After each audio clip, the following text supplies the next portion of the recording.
Today we're going Italian. Now, we all know Italian food is arguably the most popular food in America. But the problem is when we try and make pasta at home, for me at least, it's never very inspiring. Don't you wish you could make pasta the real, authentic Italian way, the way it tastes on the streets of Tuscany? Well, we're in for a treat because I've invited my friend, who's Italian and American, Chef Deborah Dal Fovo, to help us cook pasta the Italian way. Ciao, Susie.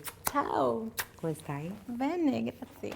Welcome. We're so happy to have you here. Thank you. Thanks for inviting me to cook with you. I'm so excited. Oh, you're welcome. You know, one thing I love about Deborah, almost as much as her food, is the fact that she lived in Italy for 20 years, in Tuscany, no less. So I definitely want to ask her about her time in Italy. But before then, please tell me that there's hope for us out there that don't know how to make pasta. Absolutely. I'm going to teach you how to make pasta the way we make it in Italy. Okay, great. So you'll know all the secrets. Perfect. Where do we begin? Well, the first thing you need to know is the types of pasta there are, because most people don't know. There are two types of pasta. One is what we in Italy call pasta fresca, which is egg pasta, and it's made with flour and eggs.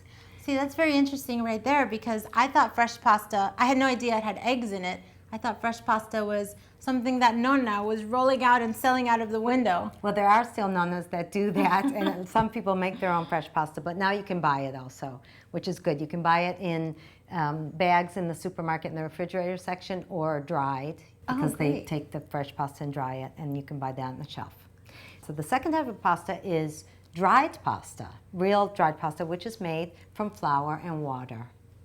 And this pasta is extruded or forced through dyes. So that's how it gets its shape. And this is the type of pasta we're used to seeing in the supermarket. Absolutely. Mostly. This is the most common type of pasta. It's very easy to buy everywhere now. And you know, looking at this beautiful long pasta, at first glance, I might just think, oh, it's spaghetti. But I know there are different types of pasta here. Yes. First of all, there are hundreds of shapes of pasta. But there are two categories they fall into. The first is long pasta, and that's designed for a thinner sauce, so the sauce clings to the lengths. And then there's short pasta, and that is designed for a chunkier sauce, so it captures the sauce. So let's talk about the long pastas first, so you're not confused anymore. The most common one is spaghetti, obviously. Everybody knows spaghetti. And it's a round shape, and it comes in different thicknesses. Then we've got a very thin version of that, which is capellini, which is angel hair pasta. And it goes up in thickness. We only show you a few today, but there are many.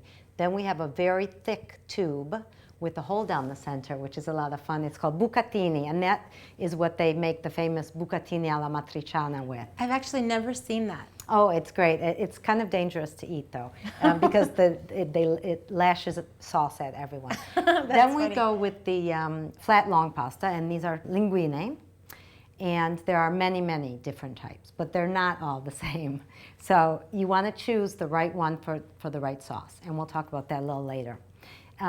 Let's get into the short pastas. Okay, great. These are the most common ones. The first one is farfalle, which means butterfly in Italian, and here in the United States they're called bow ties.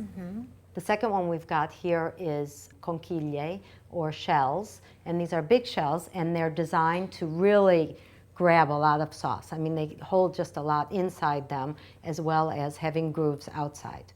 The third one is gnocchi, not to be confused with potato gnocchi, but they look like it. That's why they're called that. The fourth one we've got is rigatoni, and these are big cylinders with a hole down the center, and they also have ridges or grooves to catch sauce outside as well as inside. And then the last one is called fusilli, and these are twisted pastas. So all these short pastas either have a hole, they're twisted, they have something to really catch chunky sauces. So now you know, if you want to make a chunkier sauce, you use the short pasta.